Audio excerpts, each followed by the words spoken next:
മലയാള cinema പ്രേക്ഷകർക്ക് ഒരായുസ് ഓർത്തോർത്ത് പൊട്ടിച്ചിരിക്കാനുള്ള വക നൽകിയാണ് ഇന്നസെന്റ് എന്ന മഹാനടൻ അരങ്ങൊഴിഞ്ഞത്. തൃശൂർ ശൈലിയിലുള്ള സംഭാഷണം കൊണ്ടും വേറിട്ട ശരീരഭാഷ കൊണ്ടും മലയാള സിനിമ ഇന്നോളം കാണാത്ത സ്വതസിദ്ധമായ ഒരു അഭിനയ ശൈലി കൊണ്ടാണ് ഇന്നസെന്റ് മലയാളികളുടെ ഹൃദയം കീഴടക്കിയത്. സ്കൂൾ കാലം മുതൽ തന്നെ പൊതുപ്രവർത്തനത്തിൽ തുടക്കം കുറിച്ചിരുന്നു ഇന്നസെന്റ്. പഠിക്കുമ്പോൾ ക്ലാസ് ലീഡർ, പിന്നീട് മുനിസിപ്പൽ കൗൺസിലറായി. യുവാവായി വിലസുമ്പോഴും വഴിയോര വർത്തമാനങ്ങൾക്കിടയിൽ തമാശകൾ പറയുമ്പോൾ ആളുകൾ ചിരിക്കുകയും അതിനിടയിൽ ആളാവുന്നതുമൊക്കെ പതിവായി. വോളിബോൾ കോച്ചായി, നടനായി, നിർമ്മാതാവായി, MP ആയി. ഇനി തന്റെ ഉദ്ദേശം വേറെയാണെന്ന് പറയുമായിരുന്നു ഇന്നസെന്റ്. പഠനം അവസാനിപ്പിച്ച് പല ബിസിനസ്സുകളും ചെയ്ത് ഭാഗ്യം പരീക്ഷിച്ചിട്ടുണ്ട്. പക്ഷെ അതിലൊന്നും ഗുണം പിടിച്ചില്ലെന്ന് പറയുമായിരുന്നു ഇന്നസെന്റ്. നാട്ടിൽ ചില്ലറ നാടകങ്ങൾ ചെയ്താണ് അഭിനയം പരീക്ഷിക്കുന്നത്. സംവിധായകൻ മോഹൻ മുഖേനയാണ് സിനിമാ രംഗത്തേക്കുള്ള അരങ്ങേറ്റം. നൃത്തശാലയായിരുന്നു ആദ്യ. അന്നത്തെ കാലത്ത് ഒട്ടുമിക്ക ഷൂട്ടിങ്ങുകൾ നടക്കുന്നത് മദ്രാസിലാണ്. ചുരുക്കി പറഞ്ഞാൽ സിനിമാക്കാരുടെ സ്വപ്ന ഭൂമി. ട്രെയിനിൽ കയറാനുള്ള കാശ് സംഘടിപ്പിച്ച് യാത്ര തിരിക്കും. ഏതെങ്കിലും സിനിമയിൽ ചെറിയ വേഷമുണ്ടോ എന്ന് നോക്കി അലഞ്ഞു തിരിയും. ഭാഗ്യം കൊണ്ട് എന്തെങ്കിലും ഒത്തുകിട്ടും. നടൻ എന്ന നിലയിൽ ജാടയിട്ട് നാട്ടുകാരുടെ മുന്നിലൂടെ നടക്കുമ്പോൾ അവർ ചോദിക്കും, അടുത്ത പടം എന്ന്.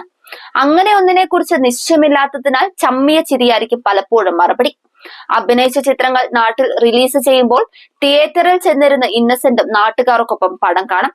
സിനിമയിൽ തന്നെ കാണുമ്പോൾ തൊട്ടടുത്തുള്ള ആളുകളെ നോക്കും, അവർ തിരിച്ചറിയുന്നുണ്ടോ എന്നറിയാൻ. ആരും മൈൻഡ് ചെയ്യാതാകുമ്പോൾ അമർഷമുണ്ടാകാറുണ്ടെന്ന് തുറന്നു പറഞ്ഞിട്ടുണ്ട് ഇന്നസെന്റ്. ഒരുപാട് വേഷങ്ങൾ ചെയ്തെങ്കിലും മോഹൻ സംവിധാനം ചെയ്ത ഇളക്കങ്ങളാണ് ഇന്നസെന്റിന്റെ ജീവിതത്തിൽ വഴിത്തിരിവായത്. മദ്രാസ് ഫിലിം ഫാൻസ് അസോസിയേഷന്റെ ഒരു അവാർഡും ഇന്നസെന്റിന് ലഭിച്ചു. എന്നാൽ അതുകണ്ട് സിനിമാക്കാർ ആരും വിളിച്ചില്ലെങ്കിലും സിനിമ കൊണ്ട് തന്നെ ജീവിക്കുമെന്ന് ആത്മവിശ്വാസം ഉണ്ടായിരുന്നു ഇന്നസെന്റിന്. അതുതന്നെയാണ് അദ്ദേഹത്തെ ഇവിടെ വരെ എത്തിച്ചത്. 500ഓളം സിനിമകളിലാണ് ഇന്നസെന്റ് വേഷമിട്ടത്. സിനിമയിലെ തുടക്കകാലത്ത് തന്നെ ഡേവിഡ് കാച്ചപ്പിള്ളിയുമായി ചേർന്ന് ശത്രു കമ്പൈൻസ് എന്ന സിനിമാ നിർമ്മാണ കമ്പനി തുടങ്ങി. ക്യാൻസർ എന്ന് കേട്ടാൽ വിറയ്ക്കാത്തവരാരുമില്ല. ക്യാൻസർ വന്നാൽ തളർന്നു പോകാത്തവരുമില്ല. എന്നാൽ ക്യാൻസർ വീട്ടിലെ വിശേഷങ്ങൾ ഇന്നസെന്റ് പറയുമ്പോൾ ഭയമല്ല, പകരം ചിരിയിലൂടെ പ്രത്യാശയാണ് ജനിക്കുന്നത്. അതാണ് ഇന്നസെന്റ്, അതായിരുന്നു ഇന്നസെന്റ്. ഏത് പ്രതിസന്ധിയിലും ഹ്യൂമറാണ് അദ്ദേഹത്തിന്റെ മറുമരുന്ന്. 2013 ഇന്നസെന്റിന് ക്യാൻസർ സ്ഥിരീകരിക്കുന്നത്. സെന്റിമെന്റൽ മെലോഡ്രാമയൊന്നും നടപ്പാക്കില്ലെന്ന് അദ്ദേഹം ആദ്യമേ കുടുംബത്തെ പറഞ്ഞ് ബോധ്യപ്പെടുത്തി. ചിരിച്ച മുഖവുമായി മാത്രമേ തന്നെ കാണാവൂ എന്നാണ് അദ്ദേഹം ആദ്യമേ പറഞ്ഞത്. ഡോക്ടർ VP ഗംഗാധരനാണ് ക്യാൻസർ കണ്ടെത്തിയത്. റേഡിയേഷന് പോലും ആഘോഷമായാണ് പോയതെന്നും ഇന്നസെന്റിന്റെ ഇഷ്ടപ്രകാരം അന്ന് തൊട്ടേ നിറഞ്ഞ പുഞ്ചിരിയോടെ തന്നെയാണ് രോഗത്തെ എതിരേറ്റതെന്നും ഭാര്യ ആലീസം പറഞ്ഞിട്ടുണ്ട്.